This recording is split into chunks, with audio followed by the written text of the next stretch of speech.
Welcome to the Finance and Measure I Oversight Committee for January 20th, 2026. Shall we stand and salute the flag?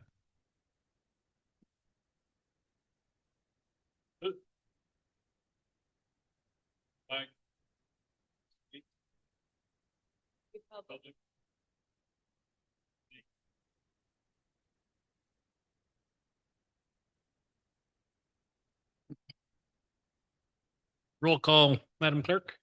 Vice Mayor Rick Thomas, Here. Councilmember Busby. Here. Thank you. Okay, moving to item 4, public comment and consent. Individuals wishing to address the committee regarding consent items or other matters not on the agenda are asked to complete a speaker's card and submit it to the city clerk. All remarks shall be directed to the committee members and limited to 3 minutes. By law, committee members cannot discuss or take action on items not listed on their posted agenda. Do we have any public comment this evening? Hearing none, we'll move to item 5, discussion and action. All matters on the discussion and action calendar will be discussed and acted on individually. Individuals wishing to speak on these items are asked to complete a speaker card and submit it to the city clerk. Comments should be directed to committee members. So first item 5A, Measure I Sales Tax Progress Report and Update. City Manager Brown. Thank you. Good evening, Vice Mayor and Council Member. The item that's before you is just an update of Measure I and the progress and where we are to date. It's a pretty brief update. Basically, we're right on target. As you can see from the discussion and analysis of the staff report, the 25-26, we're trending at about $2,155,904 for the entire fiscal year of 2025-26. And it was projected and placed actually in the approved budget of the council back in June of 25. A projection of $2,156,000 was the number. So we're looking to be right pretty much. You missed it by $96. Well, we'll see. On a, anything can on a 2.156. That's pretty darn good. Yeah. Yes. And anything could happen. We could always catch that up as well. The only other thing I was going to mention is that since the total amount since April 1 of 2025 currently that we've collected is $1,105,561. So that includes the fourth quarter of 24-25 when we first started collecting the sales tax, and that fourth quarter is not included in the $2 million that I mentioned previously. The other item I wanted to just mention, in case you're wondering, on the detail versus budget report, there's a random $16.83.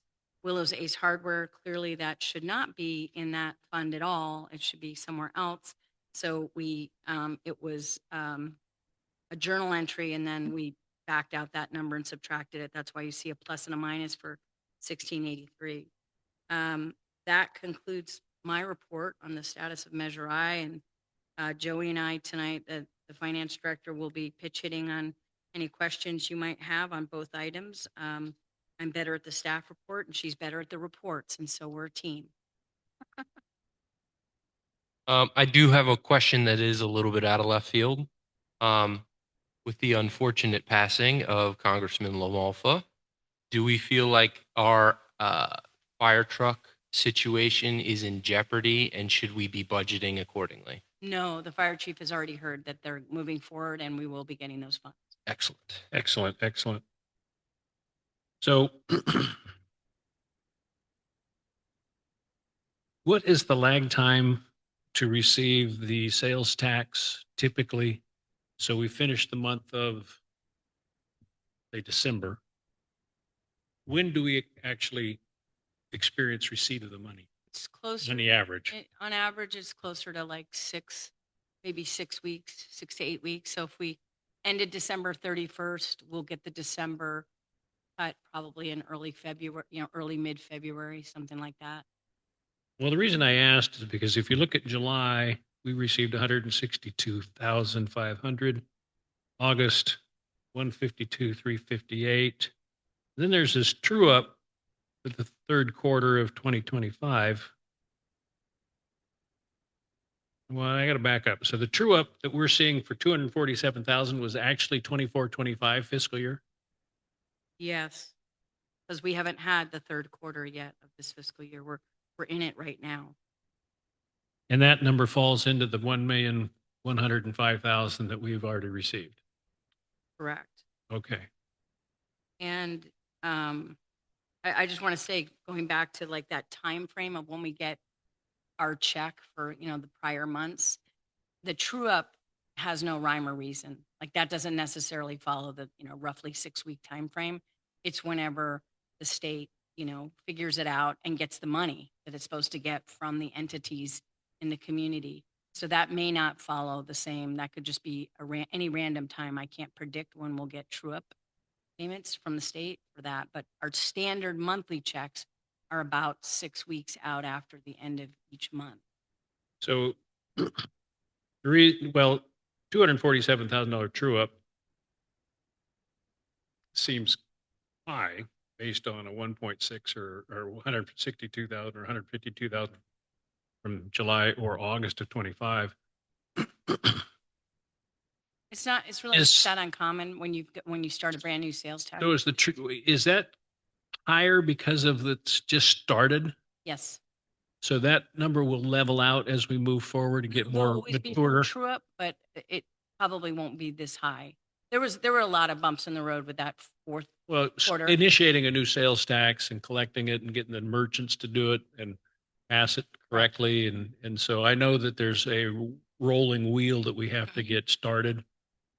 So I just thought that if that number should wane or decrease some as our merchants and the system gets figured out. Yeah, usually my experience is the true up will be like more like 75,000, under 100,000, once or twice in a year. It also depends on, if you start a new business and the new business comes to town and doesn't realize that, oh, we have this tax. And they just opened up and they don't realize how, and they're not calculating it correctly, which has happened before. But that high number now I would say is a lot because it was the very first quarter that we were instituting the 1.5%. So based on the budget, we're right at $180,000 a month in sales tax revenue, $539,000 a quarter, and that puts us right at the 2,156,000. So I think that goes a long way to make this city healthy and allows hope us so. to catch up on some of our deferred improvements that we need to make, repairs, as well as providing better staffing. Matt, do you have questions, comments?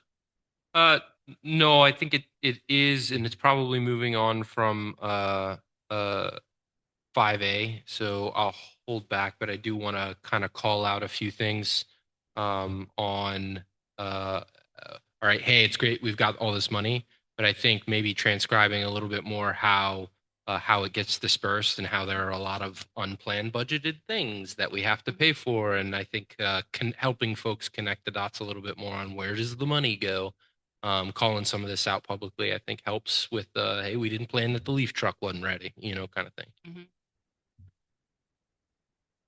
Okay. Anybody in the audience have any comments about matter 5A? Lori Pry. Thank you, Lori Pride. I would just say, without seeing any of the backup information, it's very difficult to have any questions. All we know is what's being discussed based on the information. We're picking most of this stuff out of the posted agenda, but I did go back and review this too at the same time. So these that we're talking about, the detail reports are actually in the packet.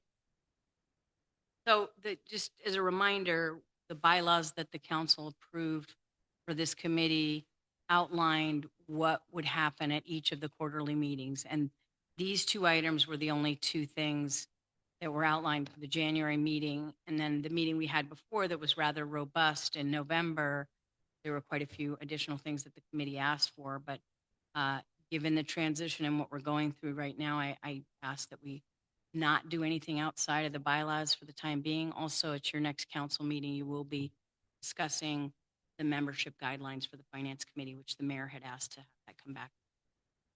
That will. on the table discussion this week. Okay. There's nothing further on 5A. We'll go to 5B, 2005-26 revenue and expenditures versus approved budget. Review and discuss budget revenues and expenditures compared to the approved 25-26 budget. Marty Brown. So this item was, and as it's outlined again in the bylaws, is to review and track consistency of actual expenditures with the approved budget, as well as measure revenue progress, meeting results, and any recommendation to present it to the entire council within a month of January. So that was in the rationale for the recommendation. So there aren't any, I don't think any really big surprises, but as you can see in the discussion and analysis, we went through and basically, in particular, identified those areas where there was changes in revenue, but even more than that, changes in expenditures. So just going through that list, Tyler Technologies gave a refund because we didn't use all of their training resources. So that's an increase in revenue. The city attorney department, there was a revenue increase or a refund of a Sacramento Valley Division meeting. I actually think that was supposed to be the city manager, not the city attorney, because the city attorney doesn't attend that meeting, but I do. And I did do a refund this year. And then city manager's department, payment for both the city manager and the community and development and services director to attend the city managers conference this year, which will be the second week of February. And then, of course, the special department expenditure, which, for lack of a better place, ended up in the city manager's department for $10,000 for last Friday's special event, 140th birthday. In community development, we had part-time salaries. Taryn Richardson was hired as a part-time temporary employee and was in the budget. However, it was allocated to a different GL account. So that will just have to be adjusted as part of the mid-year budget. In the citywide department on page 2, significant increases in health insurance. As you may recall, we lost our health insurance at the end of December 31st, and we've had to go in a different direction, and it was definitely more. I think it was approximately like $25,000 or $30,000 increase for this year for the insurance, and that was unavoidable. General liability, there was an overall increase in liability insurance, which we should just kind of expect every year, some sort of CPI increase for the cost of insurance and doing business in the city. Materials and supplies, there were replacements of outdated computers. And there has also been, unfortunately, an increase in the taxable pension obligation. So that the interest, the schedule for that is identified for the full term of the pension obligation bond, but it does fluctuate. So there was an increase there. City Hall Department, professional services. Of course, we are aware of the library ceiling that just 1 year ago this month partially collapsed. We have not fully submitted all the paperwork for the claim to the insurance. We're about to do that now that everything is completed and we've received our last invoices. So that'll probably be in the next couple of weeks, and we should get I'm expecting a full reimbursement for that. We did receive $33,000 up front. Of course, it ended up being more like $150,000 and change. Under library department contractual services, unfunded liability insurance for the library state internet connection. We did not have that in the budget for this service this year. So that will need to be adjusted during the mid-year budget. In Public Works, little additional funding for more sprinklers were needed for the parks. The leaf truck also required repairs before leaf season.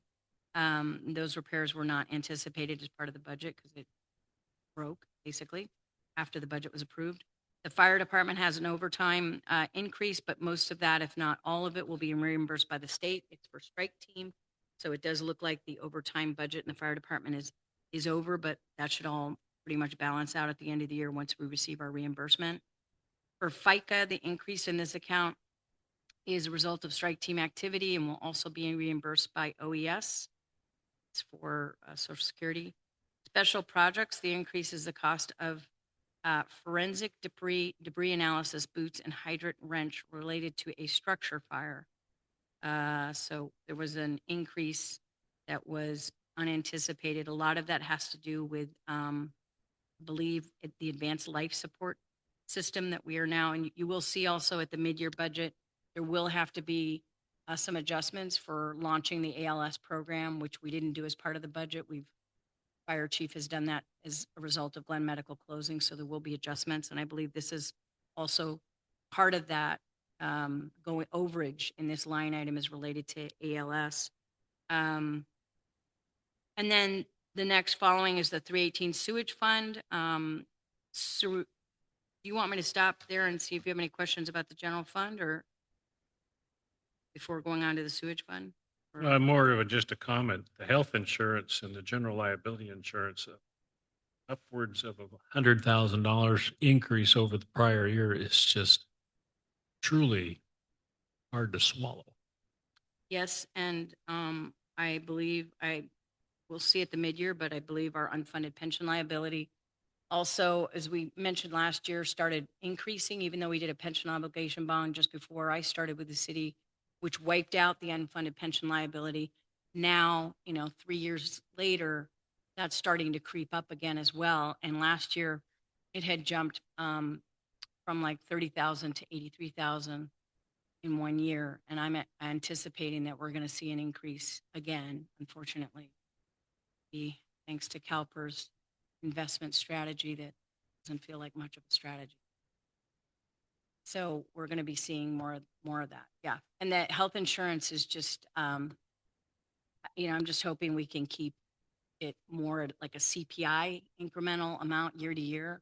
But this last year was a really big. I do want to kind of tease out a little bit more about the CalPERS deal. Mhm. And so just to transcribe it a little bit more, right?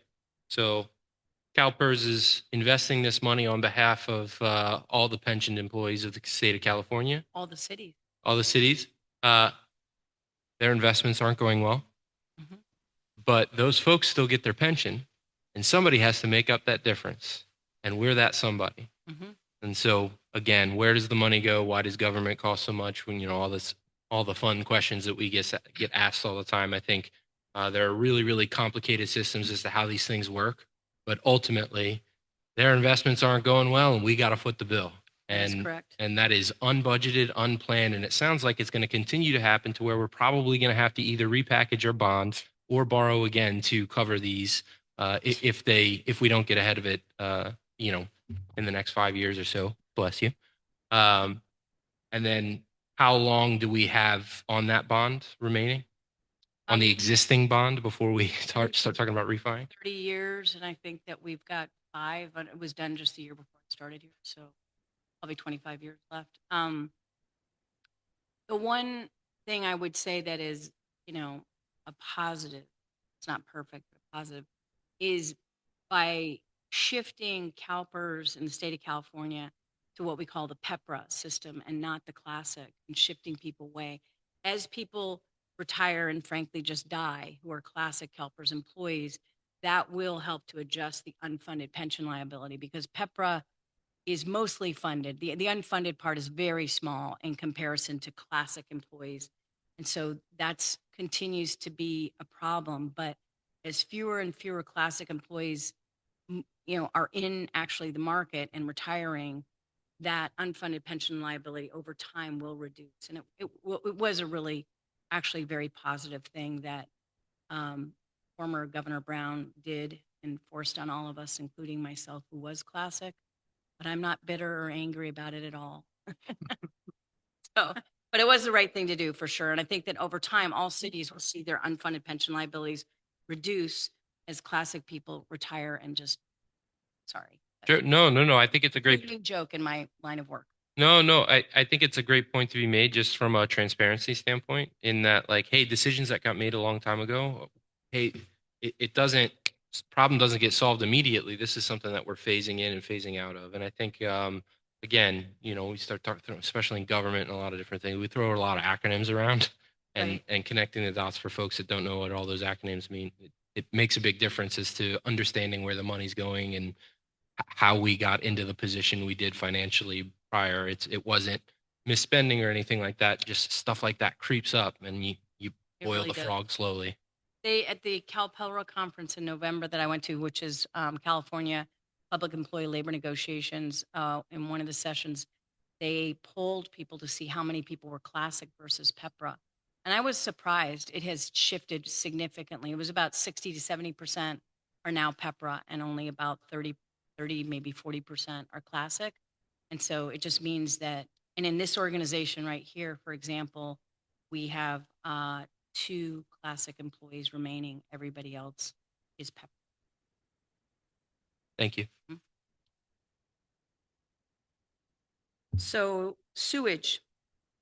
Sewer service fee, there's a $255,000 of revenue that has not been yet posted to the GL account, so that will be, it'll be an increase. It's not reflected in the summary report.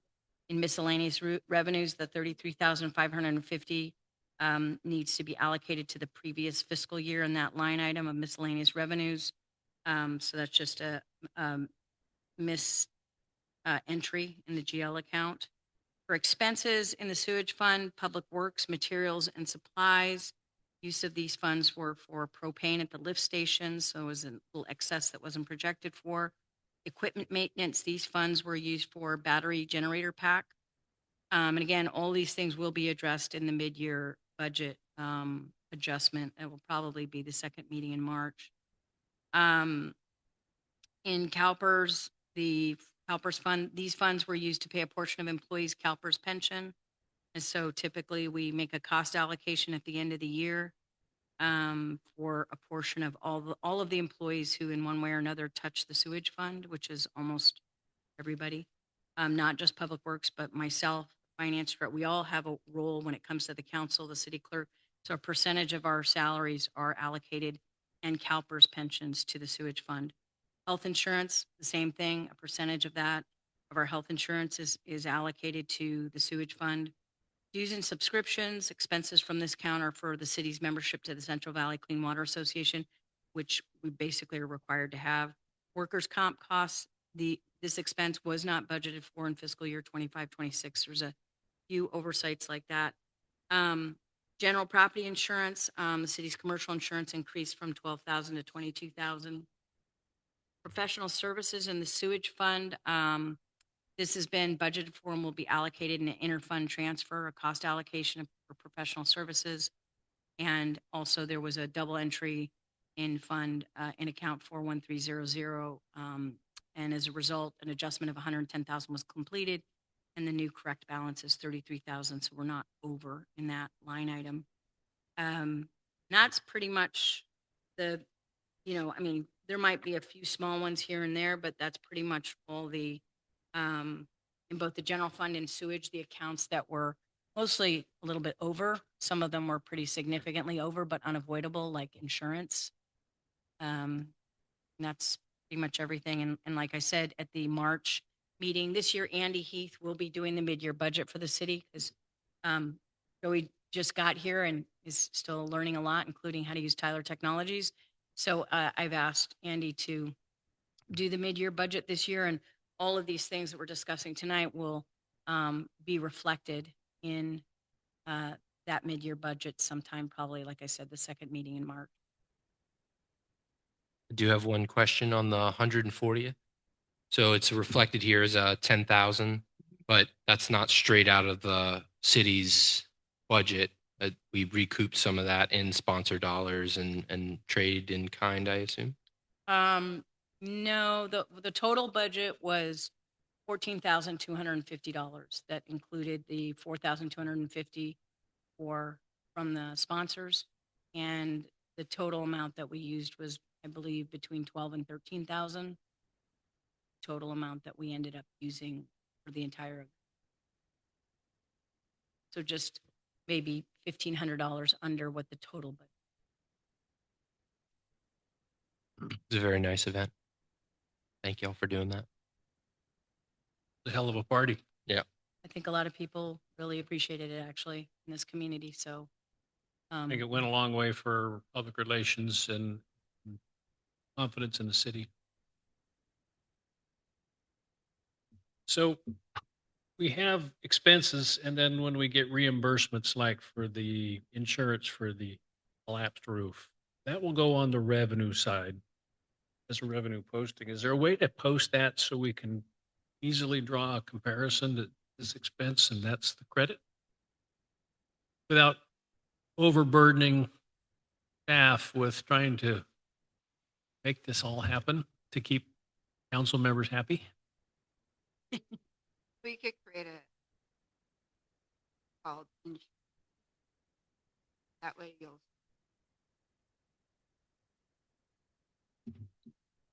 line item. Okay. And it's not in here, but in a more global sense, because I've always had the question of, we have contractors that do work for items that are collected through a pass-through account. And it's often difficult to determine how much is actually city expense for planning or how reimbursed by customers. Is there a way that that could be more clarified without, again, I don't, you got a lot on your plate right now. I would have to table that and research that a little bit more and see how taxing that would be for us. You But got your hands full and I understand it. I don't want to create a burden right now for you because you're all of the other stuff. But these are things that for years I've been sitting here looking at. It says, how do we know? You see a large bill for engineering or planning and they're on a reimbursement through pass-through. How much of it is an actual net expense to, suppose there's a revenue page that would offset that?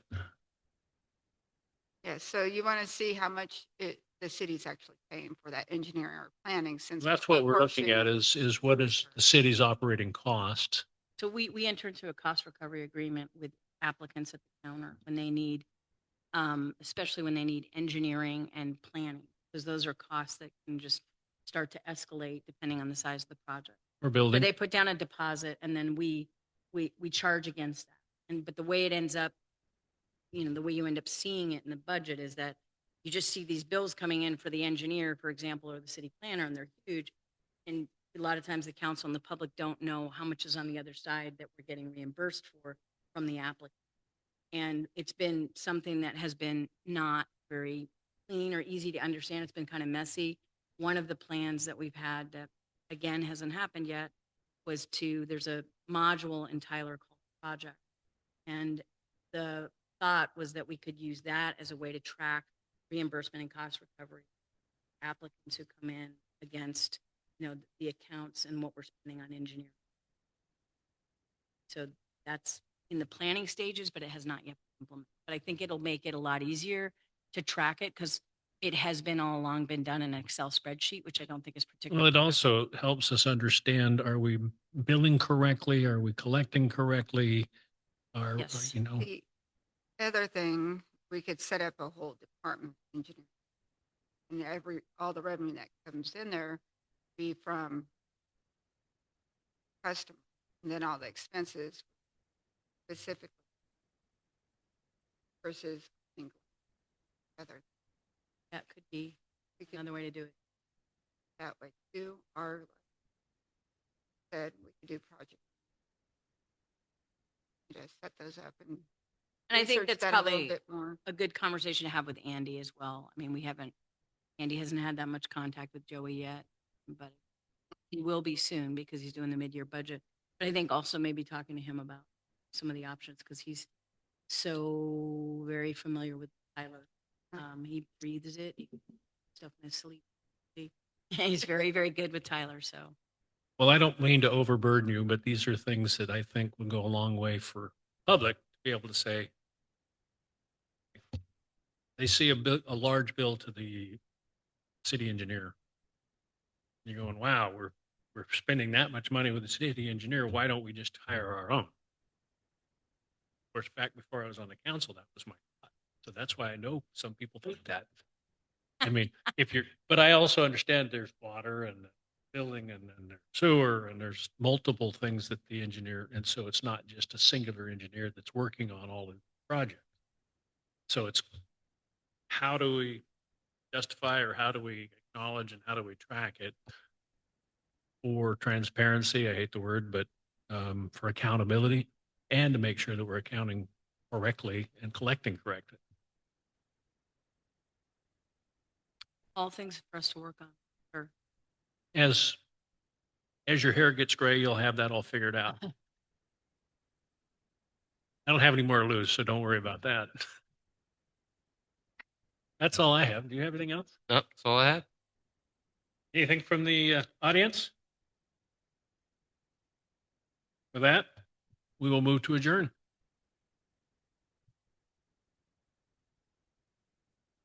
Sweet.